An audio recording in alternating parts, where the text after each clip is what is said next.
The paper I'm discussing is by Sherry Berman Jackson, who is an associate professor of political science at Barnard College of Columbia University. The paper is called How Democracies Emerge: Lessons from Europe. She starts the paper with the definition of the two modern ideas of democratic implementation, preconditionalism and universalism. Then she asks the important question of the paper: which one worked in the past? She uses the middle of her paper to talk the readers through the history of democratic movements in European countries. The main focus of the history lesson is France, it being the birthplace of modern democracy. I had no idea it took them 3 tries and multiple bouts with mass murder of the ruling class to get the stable democracy they have now. She also touches on the 2 world wars that took place in Europe and where in the democratic process each of the participants were when they joined the fray.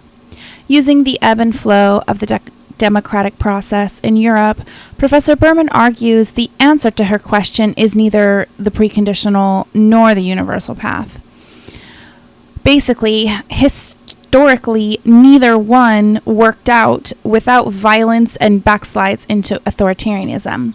She also asserts that without the waxing and waning of democracy, a country will not have the institutions a democracy needs to succeed that the preconditionalists demand.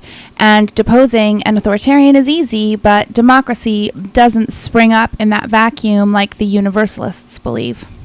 She finishes the paper with a statement that I've been thinking about since the first time I read it.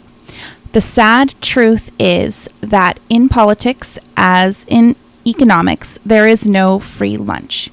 Professor Berman's paper does a very good job of laying out the upheaval democracies create as they're experimenting with it.